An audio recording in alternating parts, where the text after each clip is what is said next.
Hi everyone, कैसे हैं आप सब लोग। Hope you are doing well. आज है वेंसडे और आपको तो पता है वेंसडे को या तो हम राइटिंग सेक्शन करते हैं या ग्रामर सेक्शन करते हैं।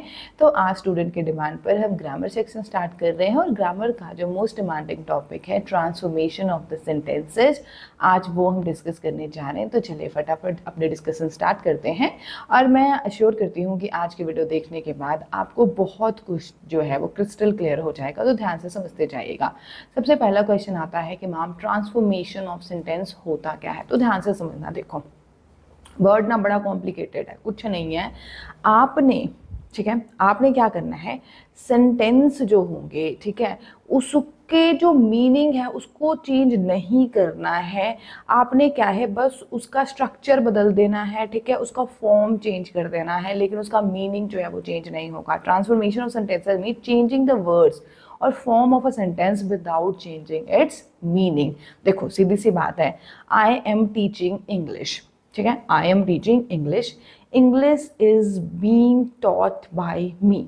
मैं इंग्लिश पढ़ा रही हूँ, इंग्लिश मेरे द्वारा पढ़ाया जा रहा है। कोई फर्क है? मीनिंग में तो कोई फर्क नहीं है, बल्कि क्या है, एक एक्टिव है, दूसरा पैसिव है। आई बात समझ में कि नहीं आई? तो इसी तरीके से ट्रांसफॉर्मेशन ऑफ सेंटेंस क्या है, मीनिंग नहीं बदलना चाहिए, उसके फॉर्म चेंज कर दो आप, ठीक है। मीनिंग सेम का सेम होता है, उसी को क्या बोलते हैं हम, ट्रांसफॉर्मेशन ऑफ सेंटेंसेस। तो किस तरीके से हम ट्रांसफॉर्मेशन ऑफ सेंटेंसेस कर सकते हैं, ध्यान से समझो। देखो कितने सारे टाइप हैं जिसके हेल्प से हम जो सेंटेंस है उसको चेंज कर सकते हैं, उसके फॉर्म को चेंज कर सकते हैं विदाउट चेंजिंग इट्स मीनिंग। तो ये रहे हमारे पास, ठीक है। नो सूनर देन का यूज कर सकते हो। With the help of no sooner than हम क्या कर सकते हैं, जो सेंटेंस है उसके फॉर्म को चेंज कर सकते हैं, बल्कि उसका मीनिंग चेंज नहीं होगा, ठीक है। हार्डली, स्कैली, बेयरली, इसके साथ व्हेन का कॉम्बिनेशन बनता है, इनको यूज करके कर सकते हैं, ठीक है। नॉट ओनली बट ऑल्सो का, ठीक है। इफ अनलेस का, रिमूवल ऑफ TOO का, ठीक है ना। देन क्वेश्चन टैग, ठीक है। Interrogative to assertive and vice versa, ठीक है। Exclamatory to assertive, affirmative to negative, imperative to assertive, ठीक है। Active to passive and direct to indirect. ये सारे वेज हैं with the help of these, ठीक है, हम क्या कर सकते हैं, एक सेंटेंस का मीनिंग चेंज किए बना उसके फॉर्म को चेंज कर सकते हैं। This is what the transformation of sentences. देखो कई बार क्या होता है ना कि बच्चों के एग्जाम में लिखा जाता है, ठीक है, कि आपका सिलेबस में क्या है, ट्रांसफॉर्मेशन ऑफ सेंटेंस। बच्चे सोचने में पड़ जाते हैं ये कौन सा टॉपिक है, ट्रांसफॉर्मेशन ऑफ सेंटेंस, ठीक है। तो ट्रांसफॉर्मेशन ऑफ सेंटेंस में ये सारे टॉपिक्स जो होते हैं वो हमने पढ़ना होता है, और मैं आपको एक एक करके सारे जो टॉपिक है वो करवा दूंगी, ताकि ये जो, देखो मैं ये कहूँ कि एक दिन में सारा कुछ हो जाएगा तो नहीं पॉसिबल है। अगर एक दिन में मैं सारा कुछ करवा सकती हूँ मुझे क्या दिक्कत है, लेकिन आप क्या हो जाओगे, बहुत ही बुरे तरीके से पजल हो जाएगा, आपको कुछ समझ में नहीं आएगा कि क्या चल रहा है, ठीक है। तो ये इतने सारे तरीके हैं ट्रांसफॉर्मेशन ऑफ सेंटेंसेस के, तो इसको हम वन बाय वन करके जो है वो करना शुरू कर देंगे। और तो आप एक तरीके से कह सकते हो कि ट्रांसफॉर्मेशन ऑफ सेंटेंसेस का पूरा एक प्लेलिस्ट ही बन जाएगा, ठीक है, जिसमें 10-12 वीडियोस हो जाएंगी। और अगर आप उस वीडियो को सीक्वेंस वाइज एक के बाद दूसरा, दूसरे के बाद तीसरा अगर आप देख लेते हो तो आपको ये जो टॉपिक है वो अच्छी तरह से क्लियर हो जाएगा। I hope what is transformation of sentences, किस तरीके से आप ट्रांसफॉर्मेशन जो है वो कर सकते हो सेंटेंसेस का, आपको अच्छे तरीके से क्लियर हो गया होगा। चलिए तो सबसे पहला जो है वो हम डिस्कस कर लेते हैं, use of no sooner and then. क्या है ये नो सूनर देन? देखने में बड़ा भयंकर लग रहा है ना, कुछ भी नहीं है, ध्यान से समझो। क्या है, जब कभी एक सेंटेंस में, ठीक है, जब कभी एक सेंटेंस में दो एक्शन, एक सेंटेंस में दो एक्शन बैक टू बैक होते हैं, ठीक है, एक सेंटेंस दो एक्शन बैक टू बैक, ठीक है, तो वहां पर हम नो सूनर और देन का यूज करते हैं। I hope it is clear. देखो क्या लिखा है, a sentence with so two action which is immediately follow one another can be written with the help with the use of no sooner dot dot dot then। ये dot dot dot में जो remaining part of the sentence होता है वो हम लिखते हैं। I hope no sooner कहाँ पे यूज होता है वो क्लियर हो गया। ध्यान से समझो, देखो एग्जाम्पल देती हूँ, क्या लिखा हुआ है, as soon as he sense the danger he fled, कि जैसे ही उसे डेंजर का पता लगा, उसे उसने सेंस करा कि यहाँ पे कुछ खतरा है, वो वहां से भाग गया, उड़ गया, ठीक है ना। तो यहाँ पे देखो दो एक्शन है, ठीक है, दो एक्शन है ना, एक तो क्या कि डेंजर का पता लगा, दूसरा क्या है वो वहां से भाग गया। आई बात समझ में कि नहीं आए। तो ये दो एक्शन को एक के साथ दूसरा है, तो किस तरीके से हम इसको with the help of no sooner और देन जो है वो लिखेंगे, ट्रांसफॉर्म करेंगे। देखो क्या कहता है, no sooner did he sense danger then he fled. कुछ भी समझ नहीं आया, कोई बात नहीं, मैं दोबारा समझाती हूँ। अरे ये तो एग्जाम्पल है बॉस, टेंशन नहीं लेने का, ठीक है, ये एग्जाम्पल है जो मैंने आपको बताया है। अभी मैं आपको बताऊंगी ना कि कैसे हम चेंज करते हैं, क्या करते हैं, कैसे करते हैं, वो सब समझाऊंगी। बस चीज़ों को समझते रहना। दिख गया ना कि कैसे यूज किया है हमने, दो एक्शन है ना, बस दो एक्शन कैसे हैं, देखो कहाँ पे क्या लगना है, पहले क्या आएगा, फिर क्या आएगा, फिर क्या आएगा, वो सब कुछ बताऊंगी। इस वीडियो को अंत तक देखना, ठीक है। एग्जाम्पल से समझ में आ गया ना कि सेंटेंस जो है वो कैसा दिख रहा होगा, देखने में कैसा होगा, करना कैसा, वो बताती हूँ अभी, ध्यान से समझो। देखो बालकों, ठीक है, यहाँ पर द स्ट्रक्चर पहले देख लो, स्ट्रक्चर कैसा होता है, ठीक है। नो सूनर वाला, जब भी आप सेंटेंस नो सूनर वाला लिख रहे हो तो याद रखना सबसे पहले आएगा नो सूनर। क्या आएगा, नो सूनर। उसके बाद आपका आएगा ऑक्सिलरी वर्ब। अब आएगा कि मैडम जी ये ऑक्सिलरी वर्ब क्या है, ये कौन सा स्यापा पड़ गया, तो कुछ नहीं है। देखो बालकों, सबसे पहले आप लिखोगे किसको, नो सूनर को, फिर ऑक्सिलरी वर्ब। ऑक्सिलरी वर्ब कुछ नहीं है, अगर प्रेजेंट है तो इज एम आर भी आ सकता है जी, ठीक है, या फिर डूडस भी आ सकता है। आई बात समझ में, एज पर द टेंस हम देखेंगे, अगर पास्ट होगा तो डिड भी आ सकता है, वॉज वर भी आ सकता है, कुछ भी आ सकता है। समझ में आया, ये होता है ऑक्सिलरी वर्ब। इनमें से कोई ये एक आएगा एज पर द टेंस। आई बात समझ में, ऑक्सिलरी वर्ब, फिर आपका सब्जेक्ट, उसके बाद मेन वर्ब, फिर जो बाकी जो भी अदर वर्ड्स होंगे वो लिख देना, ठीक है। उसके बाद आप यूज करोगे देन का, THAN वाला, याद रखना THAN। उसके बाद रेस्ट ऑफ द सेंटेंस जो है उसको कॉपी पेस्ट कर देना। कुछ समझ आया, कुछ भी समझ नहीं आया, कोई बात नहीं, ध्यान से समझो, दोबारा समझाती हूँ, ठीक है। सबसे पहले आप देखो, मैं एग्जाम्पल ले लेती हूँ, ठीक है, एग्जाम्पल लेते हो आपको अच्छे समझ आएगा, ध्यान से देखना, एग्जाम्पल से ज़्यादा अच्छे से क्लियर होता है। ये देखो यहाँ पे 4 एग्जाम्पल है, ठीक है, इसको ना 1 बाय 1 करके दिखाती हूँ मैं आपको, ठीक है। देखो सबसे पहले ये ऊपर वाला देखते हैं।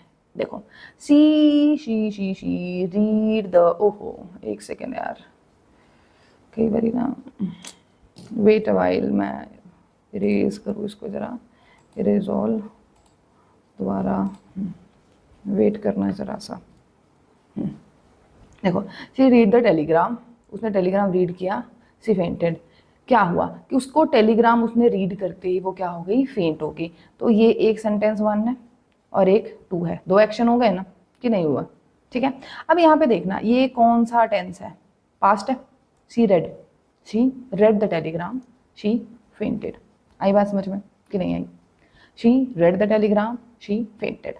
तो पहला वाला, तो यहाँ पे हम क्या लिखेंगे, सबसे पहले क्या लिखेंगे, नो सूनर, लिख दिया नो सूनर। उसके बाद क्या था, ऑक्सिलरी वर्ब। अब ये पास्ट है, ठीक है, पास्ट का ऑक्सिलरी वर्ब क्या होगा, डिड, क्या होगा, डिड। उसके बाद सब्जेक्ट शी, अगर डिड इधर होता है तो हम इधर V1 यूज करते हैं, तो रीड। अब एक चीज बता देती हूँ, रीड स्पेलिंग जो होता है वो सेम होता है, लेकिन हम प्रोनाउंस कैसे करते हैं, रीड रेड। आई बात समझे, रेड द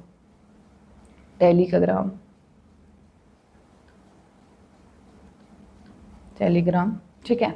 उसके बाद देन, उसके बाद क्या था, छाप दो, she painted, as it is copy paste करना है, कर दिया। बताओ मुश्किल है, बोलो है मुश्किल, पीछे दिखा दूँ, देखो ध्यान से देखो, यही था ना। सबसे पहले no sooner, auxiliary verb, subject, main verb, other word कोई है, फिर देन और फिर the rest of the sentence, यही था। हाँ जी, चलिए अब यहाँ पे देखो, आ गया कि नहीं आया, नो सूनर, फिर auxiliary verb as per the tense बताया था आपको, ठीक है। उसके बाद रिमेनिंग, ठीक है। अभी दूसरा देख लेते हैं, कुछ समझ आया कि नहीं आया, ठीक है। अभी दूसरा देख लो और अच्छे से समझ आएगा। देखो the thieves saw the police, ठीक है, थीव्स ने किसको देखा, पुलिस को देखा, दे रैन अवे, पहला ये, दूसरा ये। चलो सबसे पहले लिखोगे नो सूनर, लिख दिया, नो सूनर लिख दिया। थीव सॉ मतलब पास्ट है, मतलब डिड लगा दो, डिड, डिड। उसके बाद the thieves, the thieves. Saw की first form see, the police, दिख रहा है। उसके बाद यहाँ पे देन, फिर they ran away, as it is copy paste, they ran away. बताओ मुश्किल है मुश्किल? बिल्कुल भी नहीं है, ठीक है। अब देखो यहाँ पर आ गया एज सून एज, ठीक है, यहाँ पर भी है एज सून एज, ठीक है। अब एक चीज़ हमेशा याद रखना, एज सून एज जहाँ पर दिखे ना, ठीक है, एज सून एज ही रिप्लेस होगा नो सूनर से, इस चीज़ को दिमाग में रखना। एज सून एज रिप्लेस होगा किससे? नो सूनर से। यहाँ तक क्लियर? अब देखो एज सून एज को कर दो नो सूनर से रिप्लेस, नो सूनर, ठीक है। आई रीच्ड होम, पास्ट है, सिंपल पास्ट है, तो डिड आई, ठीक है, डिड लगा दिया ऑक्सिलरी वर्ब, आई सब्जेक्ट आ गया, रीच, तो यहाँ पे रीच्ड का क्या बना? Reach home. समझ में आ रहा है कुछ? Then they welcomed me, as it is छाप दो, they well plus come, welcome, मेड लगा दो, वेलकम्ड मी। बताओ मुश्किल है? मुझे तो नहीं लग रहा कहीं से भी, ठीक है। अभी देखो नेक्स्ट क्या कहा जा रहा है, she burst into tears as soon as she met her mother, ठीक है। अब यहाँ पे ये है, यहाँ से तोड़ दो, टूट गई, ये नंबर 1, ये है नंबर 2, ठीक है। अब तुम्हें क्या बताया था कि एज सून एज वाला किससे रिप्लेस होगा? नो सूनर से, और नो सूनर हमेशा स्टार्टिंग पे लगता है, तो यहाँ पे लगा दो नो सूनर।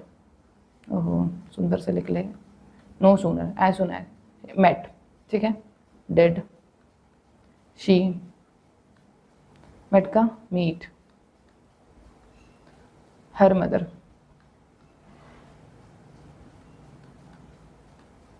हर मदर, देन क्या हो गया?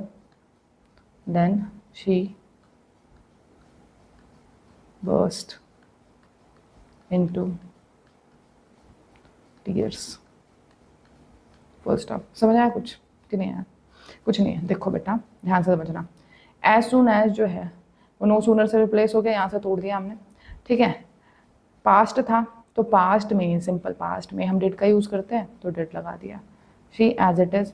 उसके बाद जब इधर डिड लग जाता है तो इधर फर्स्ट फॉर्म हो जाती है ना आगे, ठीक है। उसके बाद एज इट इज छाप दिया।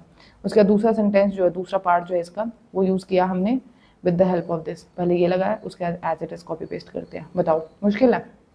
मुझे तो नहीं लग रहा मुश्किल है, ठीक है। अगर देखो सीधी सी बात है, आपने बस ये जो स्ट्रक्चर है ना यार, देखो ये वाला जो स्ट्रक्चर है इसको आपने फॉलो करना है और कुछ नहीं करना है। और टेंस के बेस पर आपने क्या करना है, आपने टेंस के बेस पर इसके वो जो हैं क्या बोलते हैं, आपने जो ऑक्सिलरी वर्ब है, ठीक है, वो आपने यूज़ करना है और कुछ नहीं करना है। ऑक्सिलरी वर्ब आपने यूज़ करना है on the basis of tenses. अब अगर आप ये कहो कि मैम मुझे टेंस नहीं आता है, तो मैंने ऑलरेडी टेंस जो है अपने चैनल पे पढ़ा रखा, बड़ी ही डिटेल में पढ़ाया है, उस वीडियो को देख लेना। बहुत से डाउट्स जो है ना उसमें कवर हो जाएंगे, और उस वीडियो को देखने के बाद मुझे लगता है कि टेंस आप कभी भी भूल सकते हो, ठीक है, तो उसको देख लेना। अब बताओ आज का वीडियो कैसा लगा? यूज़ ऑफ नो सूनर, ठीक है, नो सूनर वाला आ जाए, एज सून एज वाला, ये दोनों मैंने कंबाइन करके करवा दिए, ठीक है। तो यहाँ तक बताओ ट्रांसफॉर्मेशन ऑफ सेंटेंस में नो सूनर वाला क्लियर हुआ या नहीं हुआ? हो गया, बहुत बढ़िया बात है। अगर वीडियो अच्छी लगे, इन्फॉर्मेटिव लगे और लगे कि ये जो वीडियो थी वो काम की है और यहाँ पर आके आज हमने कुछ सीख लिया है, ठीक है, तो वीडियो को लाइक करना, शेयर करना, और लगे कि किसी के काम आएगी, ठीक है। उसके बाद मैम अच्छा पढ़ाती है, मैम से पढ़ना है, और ट्रांसफॉर्मेशन ऑफ सेंटेंसेस की जो सीरीज़ चल रही है, आज से स्टार्ट हुई है, वो हमने सारी देखनी है, ठीक है ना। तो चैनल को सब्सक्राइब कर लेना और बगल की जो बेल आइकन है उसको भी प्रेस कर लेना, ठीक है। और कोई भी डाउट आए तो बिल्कुल भी शर्माना मत, आराम से कमेंट बॉक्स में डाल देना, मैं पर्सनली कमेंट को एड्रेस करती हूँ, आपके डाउट्स जो हैं वो डेफिनेटली आंसर किए जाएंगे। तो आई होप एक टॉपिक आज हमने कवर कर लिया। कौन सा कर लिया भाई? ये वाला कर लिया, ये वाला नो सूनर देन का यूज़ करके, ठीक है, हमने ट्रांसफॉर्मेशन ऑफ सेंटेंसेस देख लिए। इसमें हमने एज सून एज वाले सेंटेंसेस भी साथ के साथ ही कर लिए। I hope it is clear. चलिए फिर मिलते हैं आपको नेक्स्ट लेक्चर में। नेक्स्ट वेंसडे को हम हार्डली, स्कैरली, बेयरली प्लस व्हेन का यूज़ करके हम ट्रांसफॉर्मेशन ऑफ सेंटेंसेस करेंगे। और अब हर वेंसडे को ये पहले सीरीज हम खत्म कर देते हैं, उसके बाद कुछ और नया जो है वो स्टार्ट करेंगे। चलिए मिलते हैं आपको नेक्स्ट वीडियो में, तब तक के लिए हंसते रहिए, मुस्कुराते रहिए, अपने आसपास के एरिया को साफ सुथरा रखिएगा। Bye bye, take care, have a good day.